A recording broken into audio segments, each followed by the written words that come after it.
Hello and welcome to our last lecture on refraction of light at a plane interface.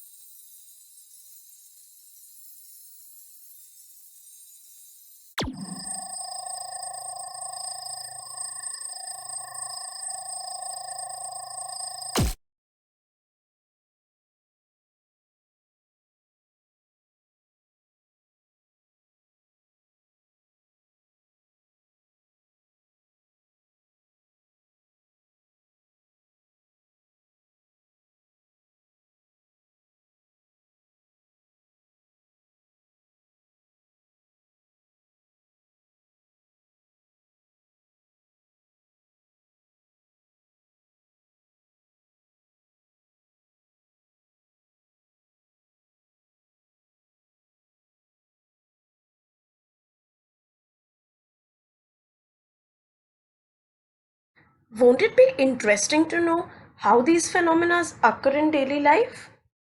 Well, physics certainly opens the door to the answers of all your questions. Be it the brilliancy of diamonds, or the confinement of laser beam in a glass rod, or even the fact that water seems to be somehow on the ground and even receding as you move closer towards it.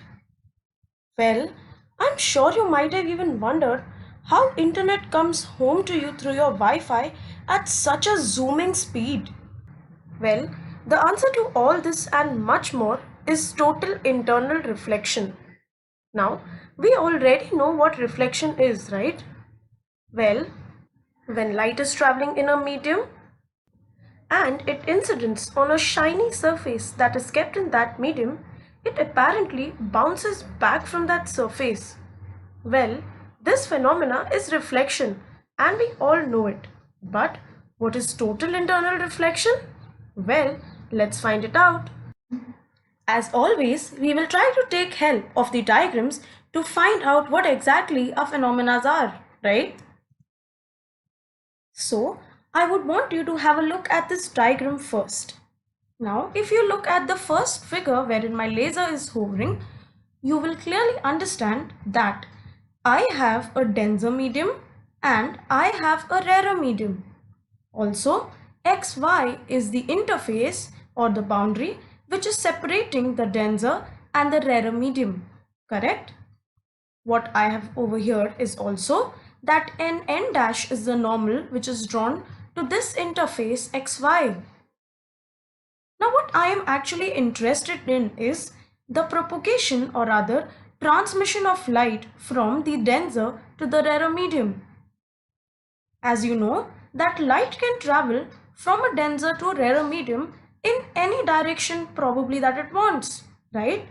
I am going to take a few directions over here so that you exactly understand what happens. Alright, so let's start.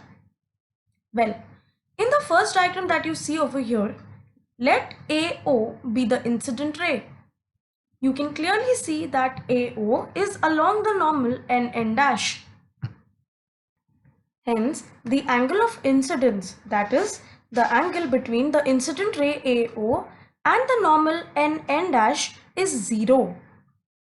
Previously, we have also studied for a fact that if the angle of incidence is probably 0, the angle of refraction is also 0, right? So, R is going to be 0 if I will be 0. But we also know that whenever light is incident on any surface, a part of it is transmitted or refracted into that surface, a part of it is absorbed by the surface on which it is incident, and a part of it is reflected back into the original medium or surface, correct? Now the same thing is happening here as well. A part of my ray is refracted, that is ray OC is the ray that is refracted and ray OB is the ray that is reflected back into the medium.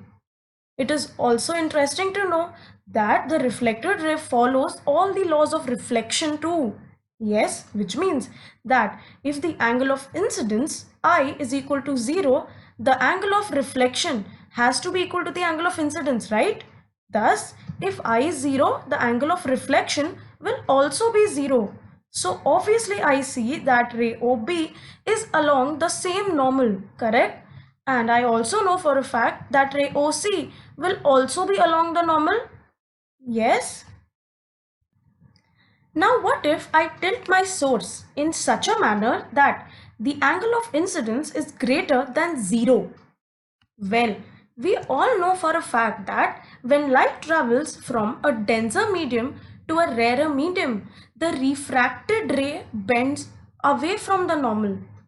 Before going on to the refracted ray, let me first see what happens to the reflected ray. So what do we see over here?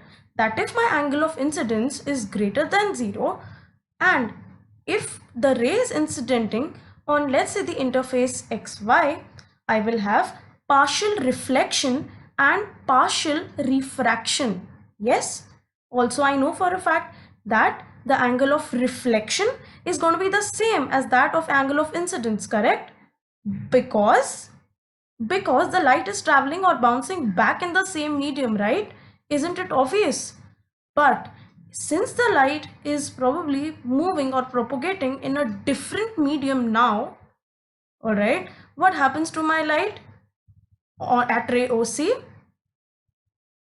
I clearly see that it has taken a completely different path.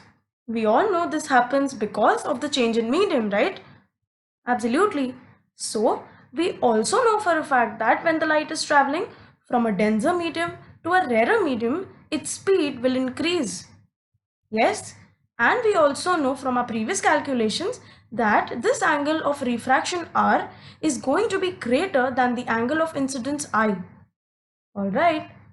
But now what happens if I keep on increasing the angle of incidence? Well, we know for a fact that Snell's law gives us the relationship between the angle of incidence I and the angle of refraction R, right?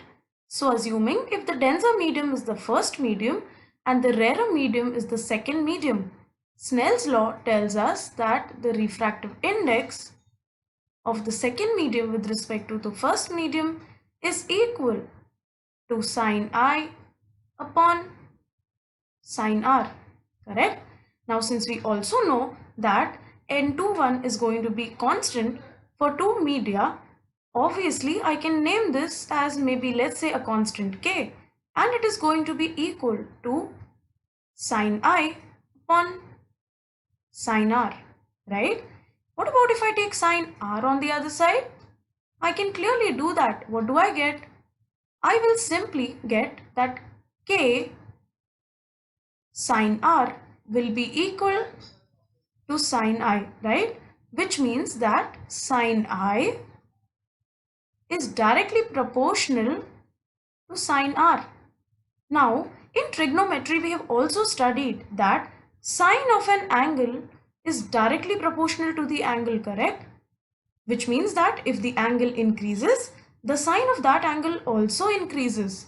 So rather than writing sine I over here, I can simply put down an I, and rather than writing the sine R over here, I can simply put down the angle R, which means that angle of incidence is directly proportional to angle of refraction.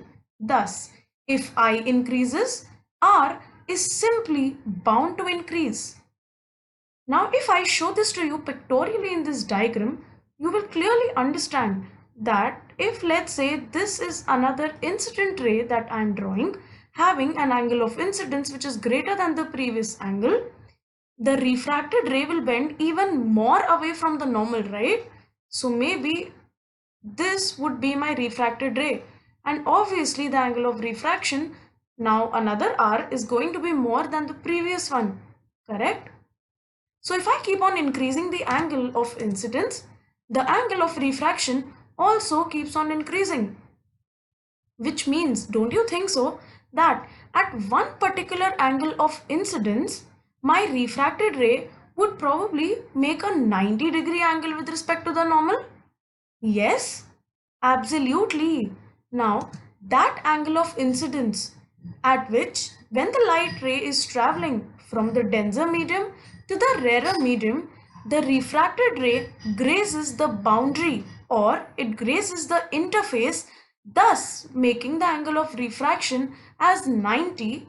Such an angle of incidence is called as the critical angle.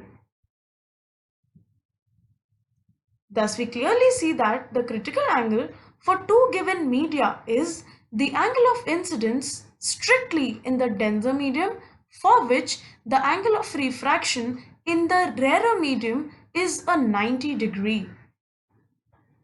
So before moving on to total internal reflection, let us first study the relationship between the refractive index and the critical angle. Well, once again, we already know that critical angle is that angle of incidence in specifically the denser medium when the refracted ray in the rarer medium makes an angle of 90 degree with respect to the normal, correct? So, what do we know? Let us assume that the rarer medium is represented by 1 over here and the denser medium is represented by 2. Then, according to Snell's law, we obviously know that the refractive index now of the rarer medium, which is the latter medium, with respect to the denser medium, which is the previous medium, is given by n12 is equal to the sine of angle of incidence, which is C, upon the sine of angle of refraction, which is 90 degree. But we also know that sine 90 is 1, correct? So obviously n12 becomes only sine C because 1 will be present in the denominator and anything upon 1 gives me the number itself, right? Absolutely. Also, can I write down n12 in a certain manner? Yes. According to the principle of reversibility of light, n12 is nothing but the reciprocal of n21. That is, the refractive index of first medium with respect to the second medium is nothing but 1 upon the refractive index of second medium with respect to the first medium, right? So can I simply substitute n12 as 1 upon n21 in the previous equation? Yes, I can. And what do I get? Well, I simply get 1 upon n21 is equal to sine C. Now, interchanging the places of sine C and n21, I get my final formula which I am looking for, which is n21 is equal to 1 upon sine C, or the refractive index of the denser medium with respect to the rarer medium is equal to 1 upon sine C. So this gives me the relationship between the refractive index of the denser medium with respect to the rarer medium and the critical angle. So before moving on to the actual topic of total internal reflection, let us have a quick recap of what we previously studied. Well, the first figure clearly shows us that there is a normal incidence to the interface which is separating the two media, that is the denser medium and the rarer medium. Also, the normal incidence is from the denser medium, right? Which means that the light is going to be refracted in the rarer medium and not the denser medium, correct? Yes, now we also knew for a fact that when light is incidenting the surface of a different medium, some of it is going to be partially refracted, some of it is going to be absorbed, and some of it is going to be reflected, correct? Now for normal incidence, we clearly have seen that the reflected ray, the refracted ray, and the incident ray, all of them would be lying along the normal, correct? And as we keep on increasing the angle of incidence I, the angle of refraction also increases up to a certain angle of incidence I, which is equal to C, wherein all of my refracted ray will graze across the boundary of the interface. Correct? Now what happens if I increase the angle of incidence beyond the critical angle?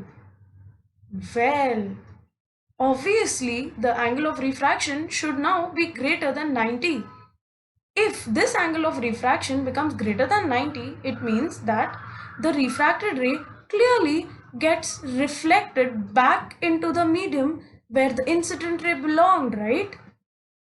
Absolutely. So, we come to the conclusion that total internal reflection is a scenario when a traveling wave of light strikes a boundary of a medium but at an angle which is larger or greater than the critical angle.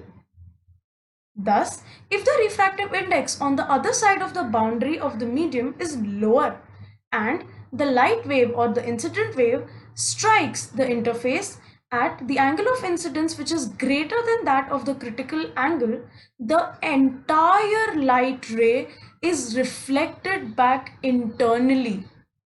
This is nothing but total internal reflection. Let us now study the conditions of total internal reflection.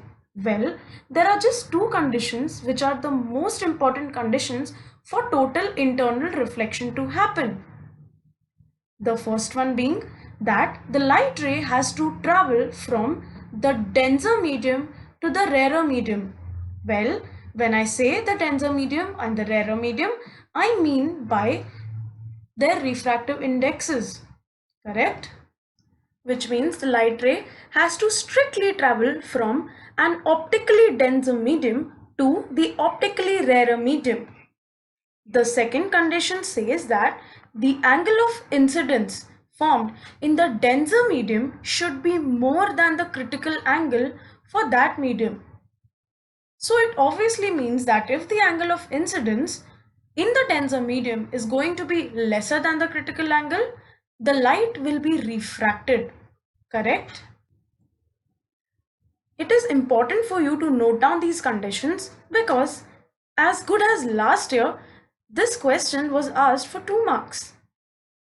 So to summarize, what we have already studied is that the angle of refraction keeps on increasing as the angle of incidence increases, up to such an extent that at a certain angle of incidence, the refracted ray grazes across the boundary which is separating my denser medium and the rarer medium. And if the angle of incidence of light when it is passing from an optically denser medium to an optically rarer medium, which means that the denser medium has a higher refractive index than the rarer medium, right? Now what happens then? Well, clearly the refracted ray gets totally internally reflected, as you can see in this diagram.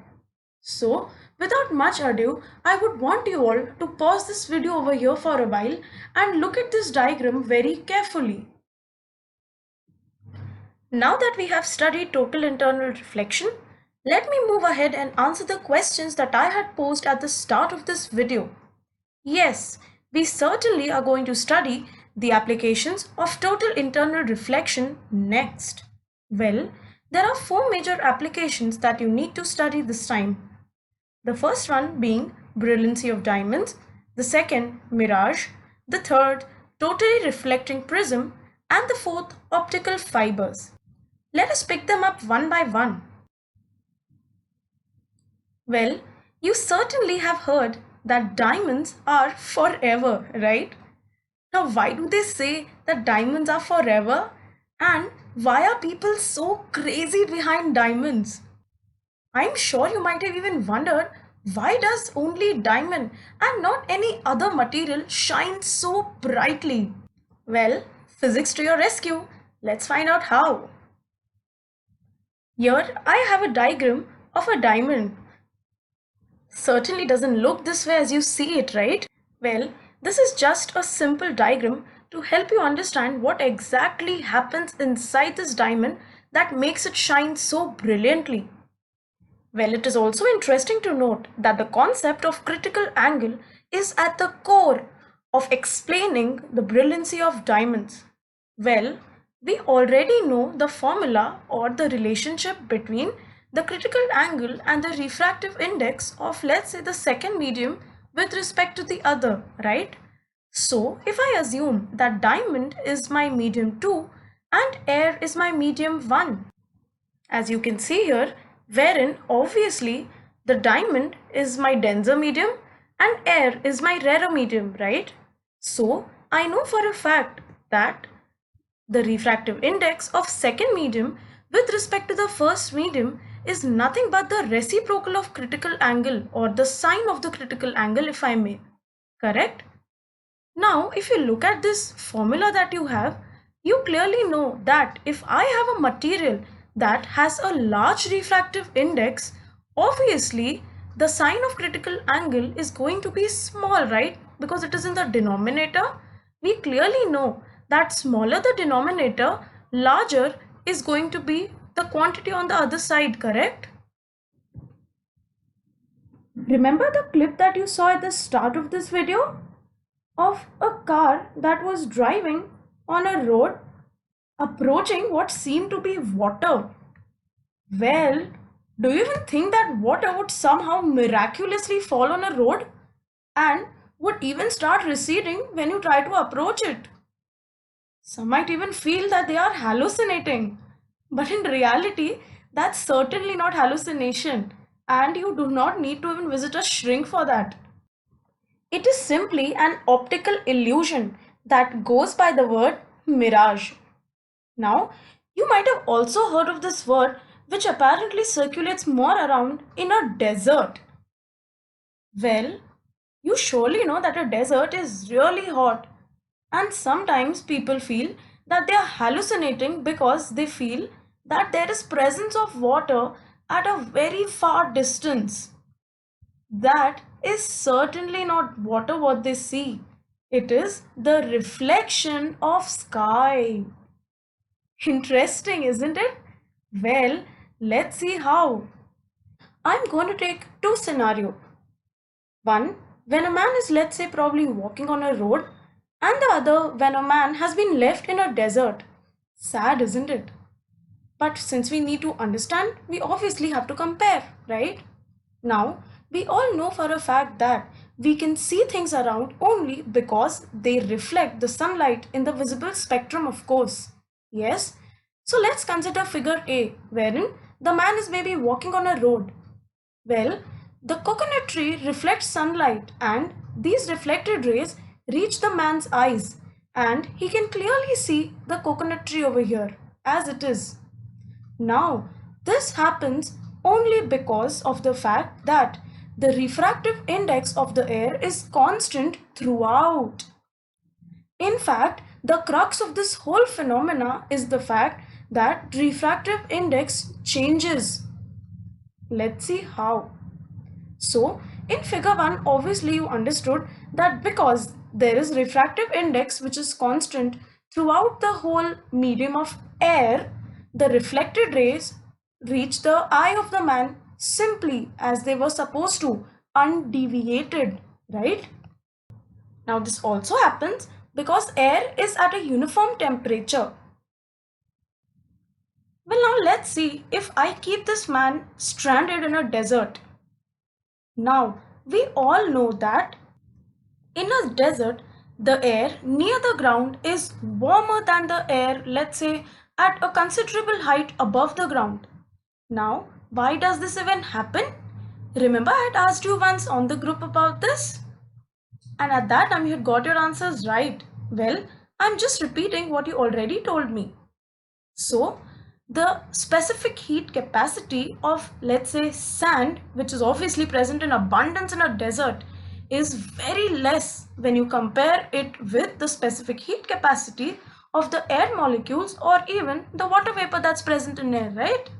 So obviously sand gets heated up quickly, and since sand gets heated up quickly, the air near the sand will get warmer, correct? And if that air gets warmer, it obviously means that the density of the air is now less. Remember, gas molecules would run apart from each other if they get very warm, right? We all know this. So obviously the air which is apparently above the warmer air is going to be a little cooler than the previous air, right? Yes. And we also know that this is going to arise in the change in density of the air as we move up to a considerable distance from the ground. Yes, so we clearly see that the air has least refractive index near the ground and its refractive index goes on increasing at a considerable height. Now let's see how this actually contributes in forming a mirage.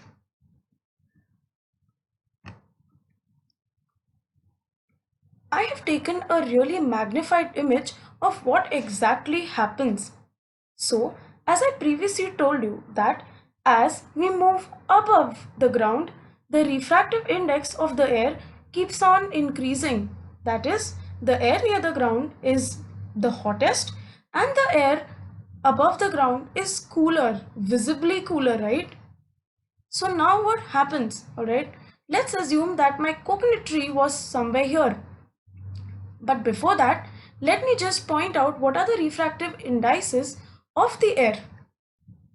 Let's say at 0 meters or at ground level, and let's say maybe 10 meters above the ground level. So over here at the ground level, let's say if the refractive index of air is 1, just above it's around 1.2, just above that it's around 1.4, just above that 1.6, then 1.8, and let's say 2.0. Alright. Now we obviously know that we can see things only when they reflect light, right? So let's assume that I have a coconut tree over here, and let's say light rays have been incident on the coconut tree and now it is getting reflected. Now what happens over here? The light travels in a straight path up till the interface which is separating the cooler air and a little bit warmer air, correct? What do you think would happen? Obviously deviation from its original path, right? So here I have drawn a black line which was the actual path of the reflected ray. But now because the refractive index of the medium itself has changed, what happens? The ray gets refracted in that medium. Also, we know for a fact that if a light travels from the denser medium to a rarer medium, it gets refracted away from the normal, correct? So what do you have here? The ray of light getting refracted away from the normal, reaching the interface between, let's say, the medium having refractive index 1.8 and then the other medium having refractive index 1.6. What happens? Again, I have a denser to rarer transmission.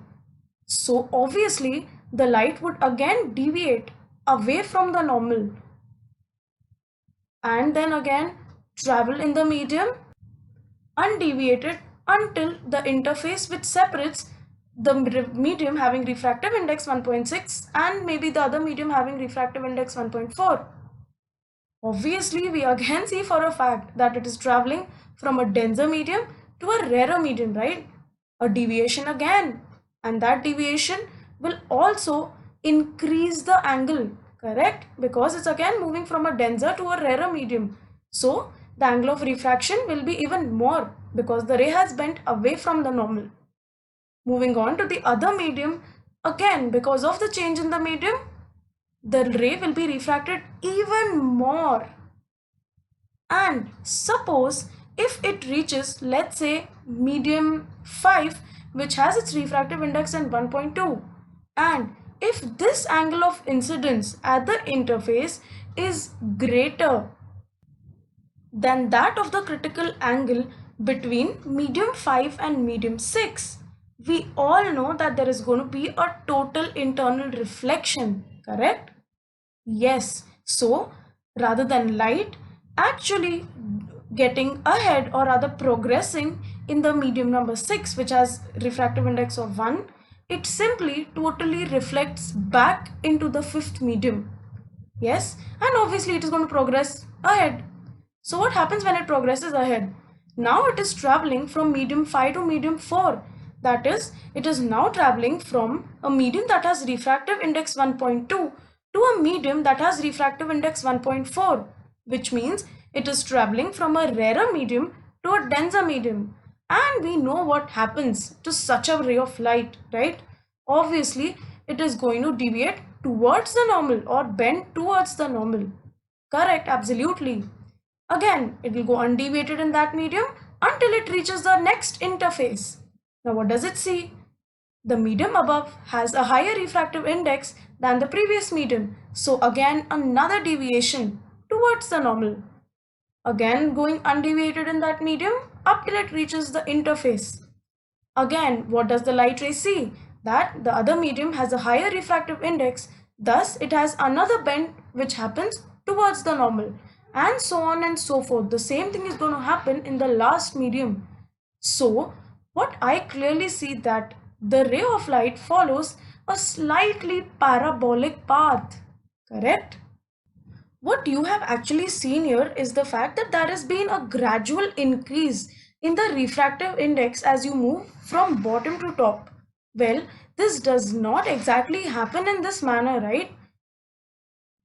There will not be stipulated intervals of zero point 0.2 in the increment of refractive indices, right? So therefore, there won't be any, let's say, a triangular reflection that would happen. Therefore, the reflection, or rather the total internal reflection over here, is going to be parabolic, which brings me back to this diagram.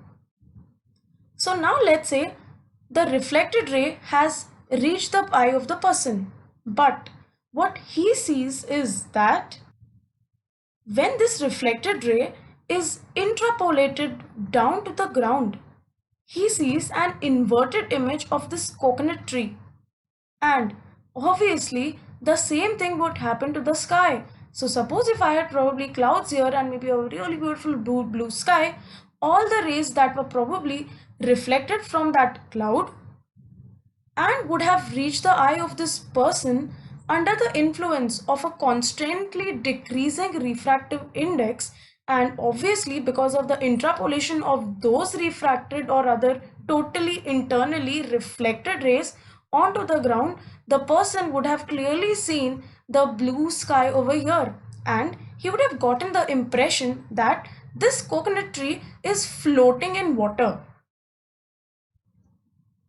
Well, obviously, when this guy goes, let's say, closer towards the coconut tree, there is not much of deviation or difference in the refractive index of, let's say, of this part, correct?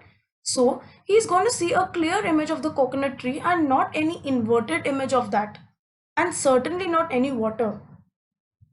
This phenomena is called as mirage, and it is extensively found in desert and places where the temperature is really high.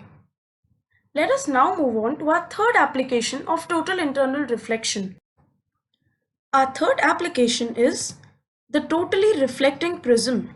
But before we actually move ahead with the topic of totally reflecting prism, we must first know what exactly a prism is. Well, we're going to study prism extensively in the next chapter. But before that, at least you must be aware of what it is exactly, right? So, prism is a structure of a homogeneous medium, maybe let's say glass, having a refractive index that is higher than air, certainly. Also, it has a base and it has two tapering edges, which forms sort of a triangle when you cut a section of it. The next video is going to be a 3D demonstration of what exactly a prism is, and then we move ahead with a totally reflecting prism.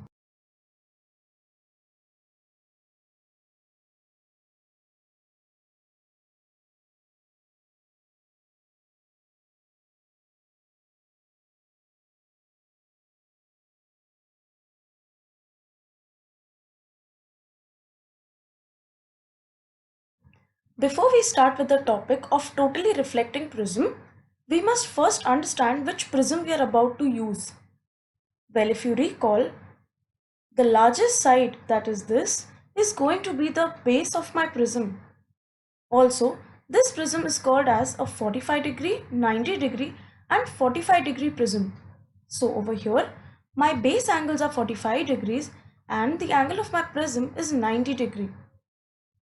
Well, because refractive index and critical angle forms a very crucial part of total internal reflection, we must also know the parameters associated with this prism, right? Now, since the prism is mostly made up of glass, we all know for a fact that the refractive index of glass with respect to air is equal to 1.5, and putting in the formula that we already knew, that is n21 is equal to 1 upon sine c, we easily get that the critical angle is approximately equal to 42 degrees. So for this particular prism to be totally reflecting, we simply change its orientations to suit our needs. Well, let us find out how. Well, the first prism or the first orientation that we have over here gives us the simple reflecting prism. Let us see how this works. So, I have the prism that has been kept at its original orientation that we just saw. Now let us see how this works as a simple reflecting prism. Well, let me say I have an object, say AB, and it is kept facing one of the tapering faces of my prism, right? Now what I am doing is that I am simply taking two rays of light, alright?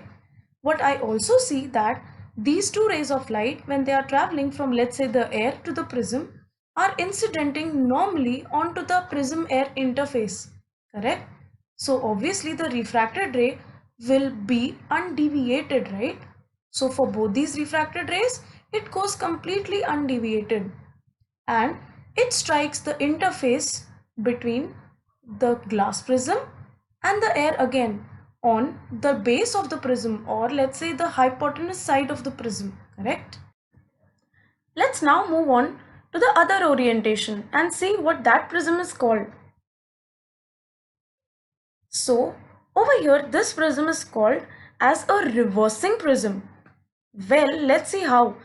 And now over here we have simply shifted the orientation of this prism, right?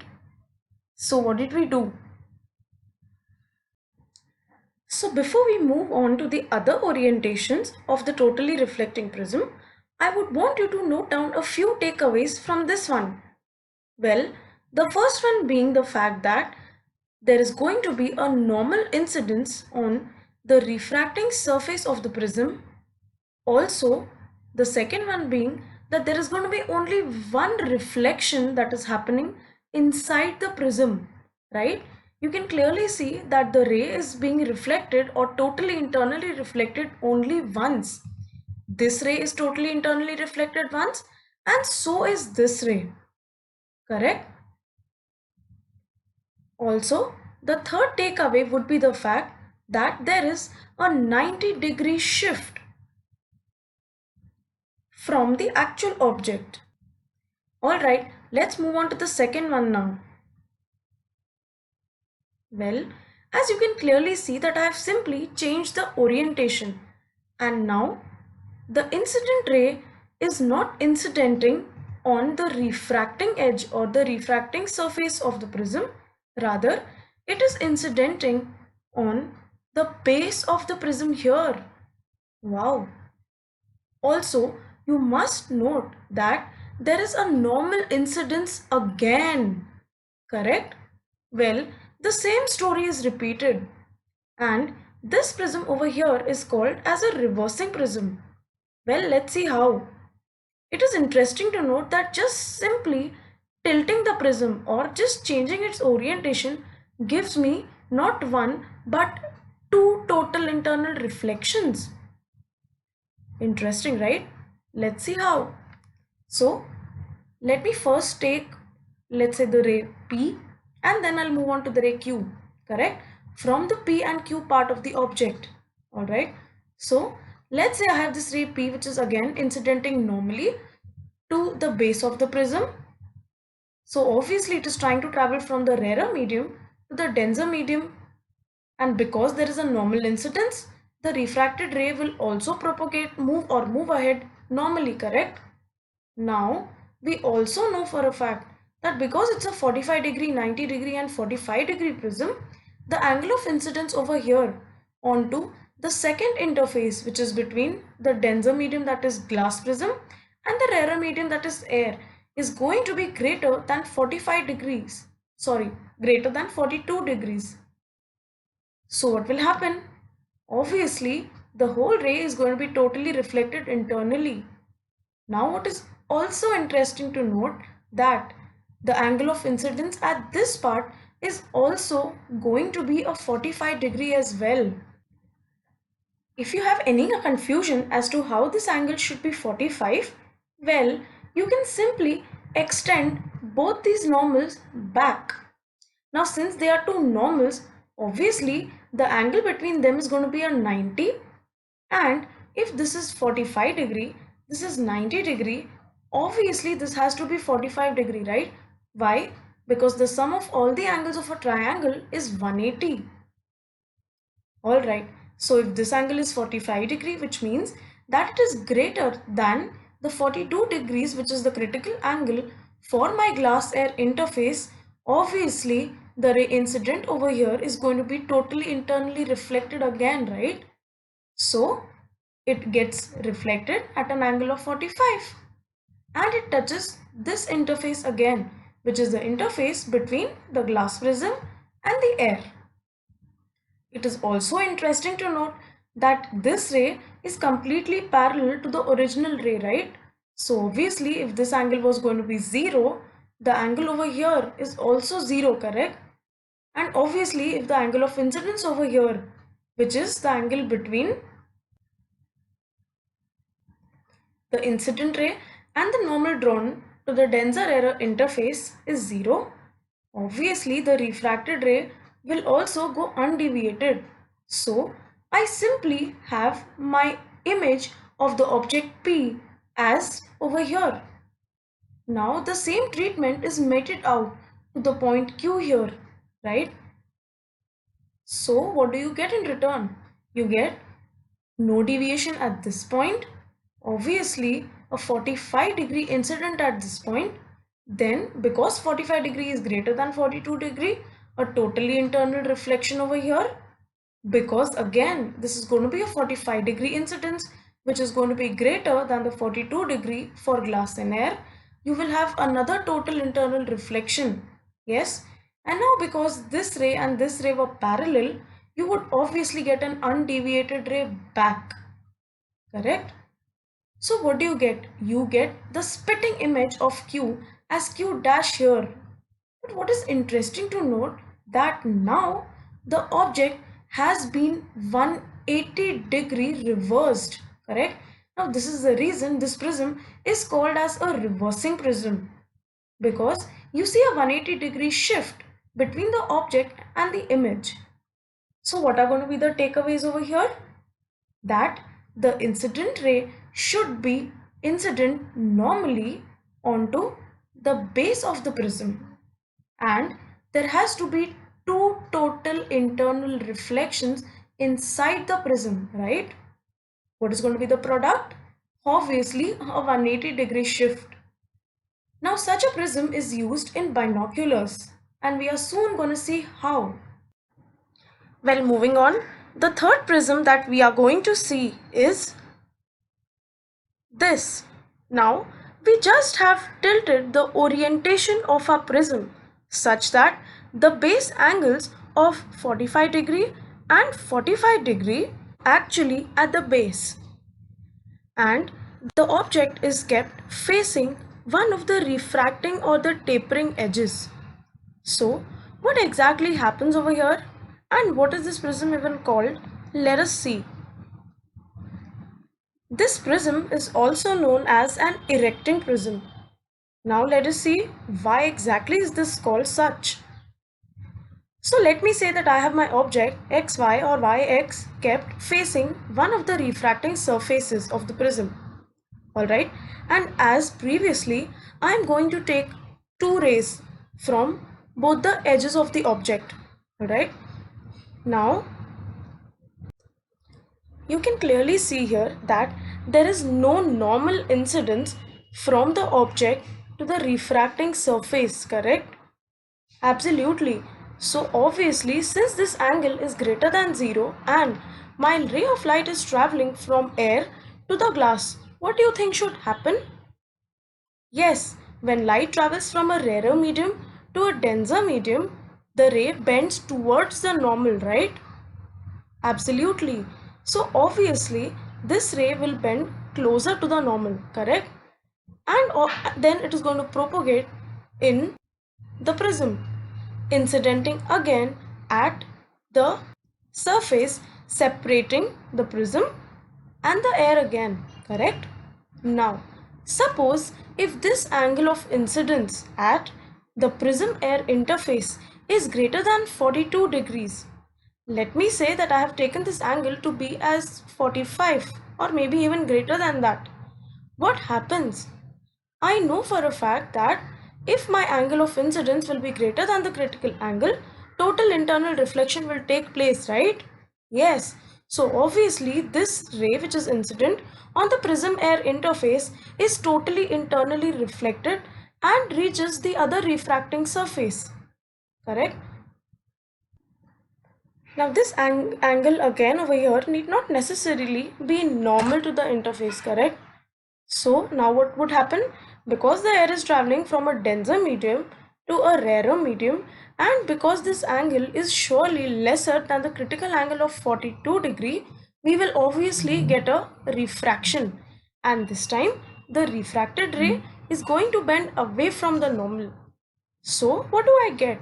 My object point of y over here would apparently be reflected at this side. Now the same thing is going to happen to my object point x. Absolutely.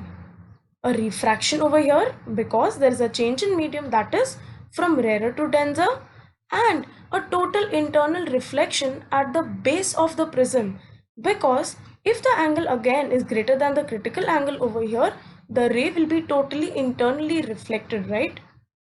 And moving on to the third interface, because this angle seems to be lesser than that of the critical angle, there won't be any total internal reflection, but there will be complete refraction.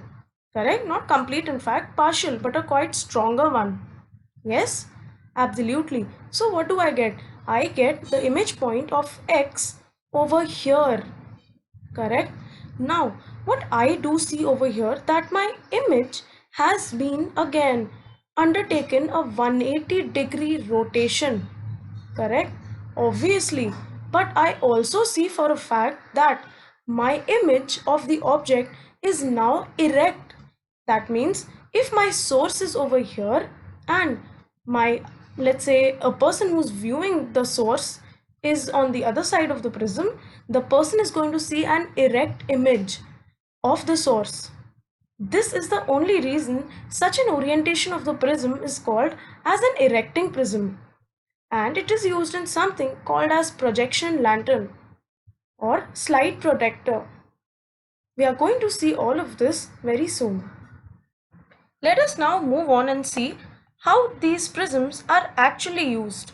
Well, we start with the first application, that is of a simple reflecting prism, and that is nothing but a periscope.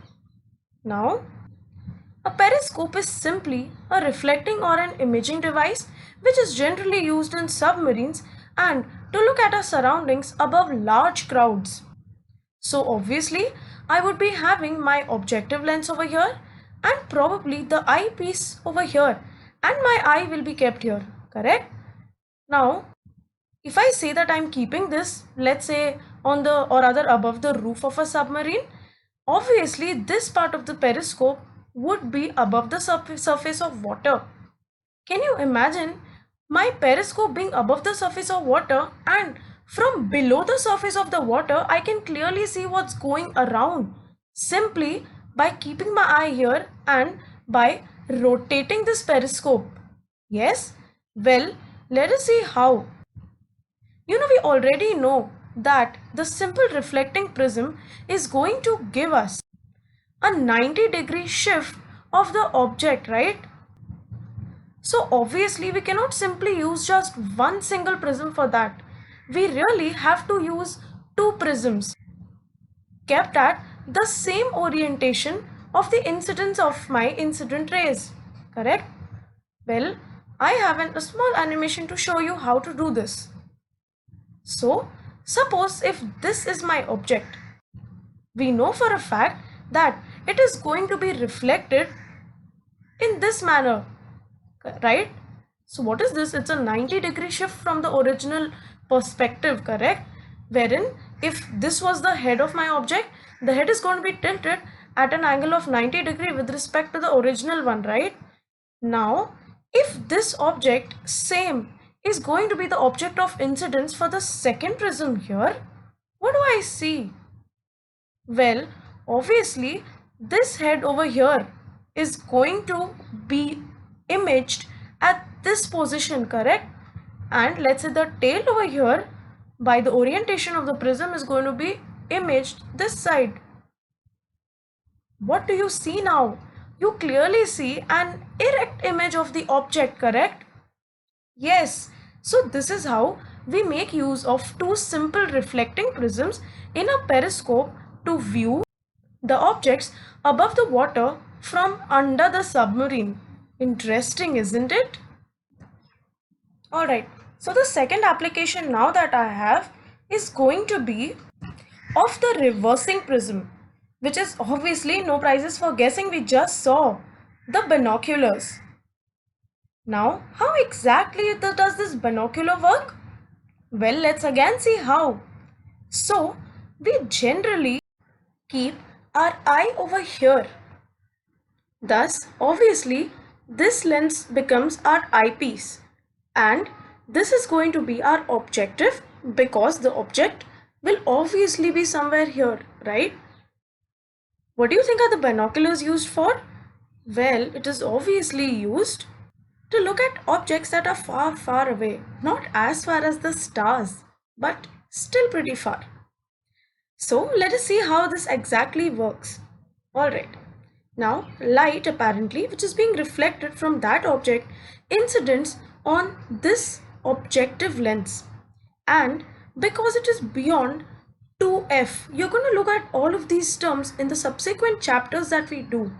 But for now, you must understand that because of this lens, an inverted image of, let's say, any object which we are trying to focus on, maybe a tree, is formed over here. To understand this better and to even understand how these two prisms are oriented, I have another diagram for you. Now, since I did not really get a diagram in which this F was already inverted, you can obviously assume that maybe this was our inverted image first and then this was the exact image that we got later. So I have two prisms that are kept in this orientation, one's base being normal to the other, correct? So if this is one base, the other base is going to be normal to the previous base, right? So what do I get here? I have the incident image, let's say probably to be an F, which is already inverted because of the objective lens, and this F is inverted again but laterally. So it is imperative for you to understand that there is not just going to be an inversion but also a lateral shift, correct? And this lateral shift is again laterally shifted or inverted by another prism, as you see here, and the original F is what we actually get. So that F probably, or the erected F, comes on this part, and the eyepiece lens over here focuses that F to your eyes. You can adjust the focus using these screws. So this is how a faraway object can clearly be seen through your eyes with the help of these binoculars. So how many reflections took place in a single prism? Well, obviously 1 and 2, right? Therefore, this obviously is an example of a reversing prism. Let us now move on to the application of a third prism, that is the erecting prism. Well, as you can clearly see over here that I have two erecting prisms stacked back to back so as to achieve the spitting image of the object. Well, these erecting prisms, as I told you before, are used in projector lanterns. Also, it is used for the side projectors. Let us see how they are used. So, I have the first erecting prism over here with the base angles bang on at the base itself. Well, we clearly know that the image I would be getting through this erecting prism is going to be an erect yet inverted image of the object, right? Now, this inverted image will serve as an object for the other prism. And as you can clearly see, according to the action of the second erecting prism, the object over here, which acts as, let's say, the virtual image for this prism, is again inverted, correct? Thus giving me the original object, or rather the image of the original object, right? Well, in actuality, there are not just two prisms that are involved. There are an array of prisms having different orientations that are involved in making a slide projector. Because we also need to consider the lateral inversion as well, correct? So that's why we require many prisms stacked together and even some plane mirrors as well, so that after continuous total internal reflections through the prism and reflections through the mirror, we get the exact image of the object. Here we conclude the totally reflecting prisms. Next, we will be studying about optical fibers. Well, I'm sure you would have seen this beautiful showpiece doing its rounds in the market. Well, from this remote, you can even change the color. Coming to think of it, it's probably just a light source and some really thin fibers or threads. Now, what exactly is an optical fiber? Well, obviously, it is a really thin thread or fiber-like structure whose diameter is roughly a little greater than that of the human hair. Also, this optical fiber is generally made up of either glass or plastic having refractive index higher than air. And what do you think it is used for? Well, obviously, it is used for confining the light in its structure and propagating it with the help of total internal reflection. Now, because light is a wave and optical fiber guides this wave, optical fibers are also called as waveguides. Now, one of the major applications of these optical fibers is the data that comes to your home through your Wi-Fi. Well, obviously, the transmission of that data from the Wi-Fi is wireless, right?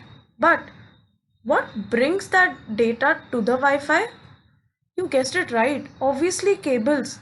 And the main crux or the core of these cables are nothing but optical fibers. So this is what actually your data cable looks like. You have an array of optical fibers stacked together which help in the transmission of light. In the following diagrams, we are going to exactly see how light transmits. But before that, we need to study the structure of the optical fiber. So, let us start from the innermost structure or the innermost cylinder of the optical fiber. Well, it is called as the core. And it is the core and core alone that is responsible for the confinement and propagation of light. Well, what do you have beyond the core? You have something called as a cladding. Then beyond the cladding, you have a coating. Now circling the coating, you have a strength member, and then circling that as well, you have an outer jacket. So what you must know for a fact is that the coating, strength member and outer jacket are only used as an outer covering to protect the cladding and the core. The main part of an optical fiber are only these two, that is the innermost core and the outer cladding. It is also very interesting to note that the refractive index of core is greater than that of cladding. I would really want you all to note this point down. Well, it obviously means that core is going to be denser than that of cladding. Now, before we move on to how light actually propagates in an optical fiber, I would first want you all to see a small animation about the same.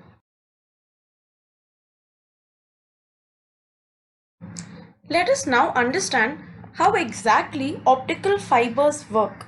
So, I am going to present to you a lateral view of the optical fiber.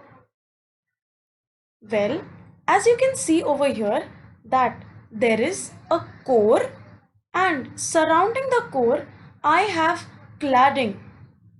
Because it is a lateral view, I will obviously see only portions of cladding that is surrounding the core, that is one on top of the core and one on the bottom of the core.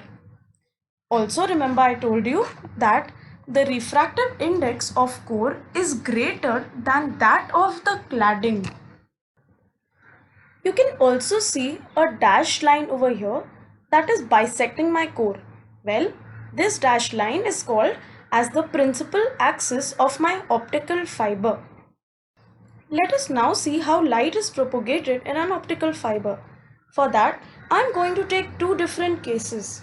Let me start with the first case. The first case would be that of the dashed rays that you can see here. Now, it is interesting to note that my light source is kept in air. Now, it is also obvious that the refractive index of air is lesser than that of core, right? So, my incident ray or the entrance rays, as this diagram says, is supposed to travel from a rarer medium, let's say having a refractive index n or n naught, to a denser medium having refractive index n1. What should happen when light travels from a rarer medium to a denser medium? Yes, it moves towards the normal. Now, what do you think is going to be the normal here? Obviously, the principal axis will be the normal to the air core interface.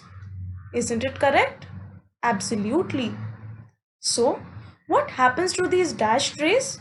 Well, they certainly move or bend towards the principal axis, correct?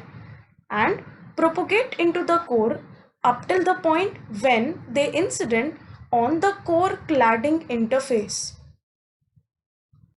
Well, let us assume that I have drawn a normal at the core cladding interface at this point of incidence from the incoming rays. Well, yes. So what do you think? This angle should be certainly the angle of incidence between the core and cladding, correct?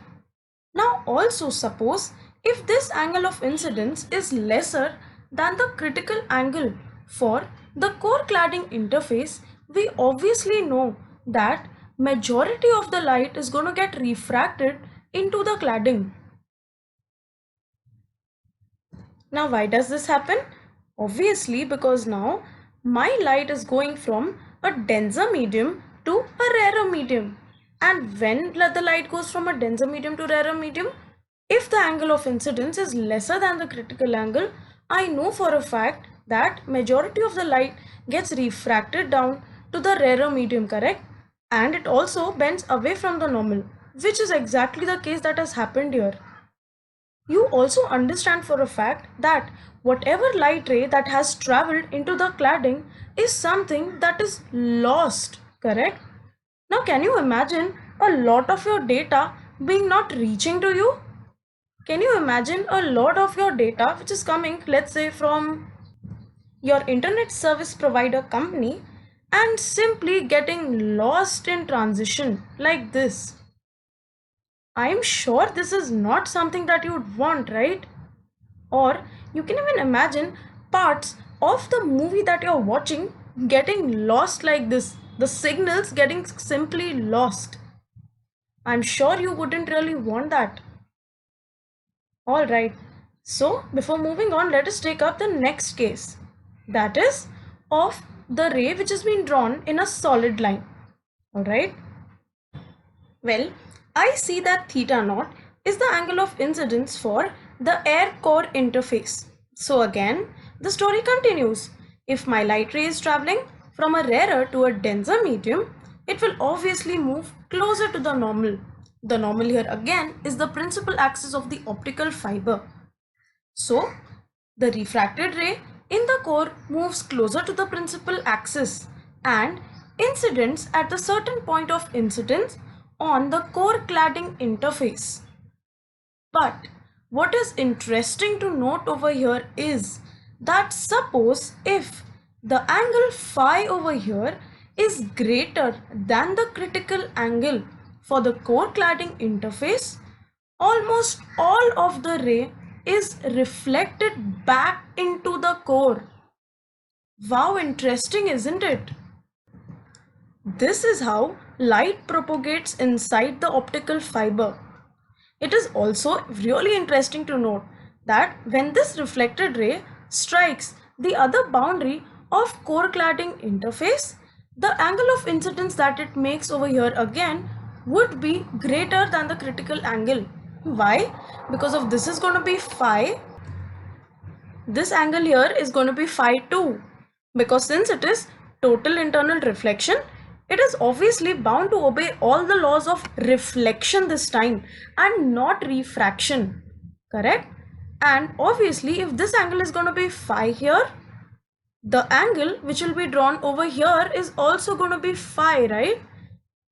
And that phi is obviously greater than the critical angle for the core cladding interface. So the emergent ray will again be totally internally reflected. Can you understand how now the total internal reflection is actually aiding the process of transmission of light signal in this optical fiber? Well, to deepen your understanding about how the light actually propagates in an optical fiber, I again want to draw another ray. Alright, so as you can see this maroon colored ray that I have drawn, the angle of the incident ray between the air and the core interface is obviously, as you can clearly see from the picture, that it is lesser than theta naught. Alright, now what do you think should happen? Obviously, the refracted ray should bend even closer towards the principal axis, right? Yes, and if this happens, it is going to reach at the core cladding interface at an angle which will be even beyond phi. So what do you think will happen? Obviously, since this angle is greater than phi, which was greater than the critical angle, the ray over here is going to be totally internally reflected and so on. So what do you see? Well, you clearly see that any ray drawn between the principal axis and that ray which is incident at the air core interface at an angle of theta naught would be totally internally reflected inside the optical fiber, correct? Therefore, this angle theta naught is also called as the acceptance angle, which obviously means that any ray which is incident beyond the acceptance angle will not be totally internally reflected. Now, because we live in a three-dimensional world, obviously I cannot simply draw a plane to depict the plane of acceptance, correct? It has to be a cone. Well, why a cone? Because I can also draw this ray having angle theta naught on the other side of the principal axis, right? That makes up my triangle if I join both these rays. But this is only going to be in 2D. So as I told you, we live in a three-dimensional. Obviously, I will have to rotate my triangle 360 degrees, correct? And if I rotate my triangle by 360 degree, I obviously get a cone. So this cone is called as the cone of acceptance or simply the acceptance cone. Now the significance of this acceptance cone is that any light ray that is incident within this cone of acceptance will be totally internally reflected inside the core. When we get back to college, we are going to perform this experiment on optical fibers live. Now optical fibers per se has many different applications in almost all of the fields. You have its applications in medicine, that is, you use optical fibers while performing an endoscopy. You also use optical fibers for telecommunication as well. You also use it in sensing temperature, in sensing force, and even in biomolecule or pressure sensing. Now, the biggest advantage of using optical fibers is the fact that there is almost zero power loss or zero loss of signal throughout a very long range. This obviously happens because of total internal reflection. So, as a homework to you, I would want you all to list out the various advantages of using an optical fiber, the various advantages of using a totally reflecting prism, and also I would want you all to list out the various applications of optical fiber. With this, I conclude my last lecture on refraction of light at a plane interface. Take care and stay safe at home. See ya!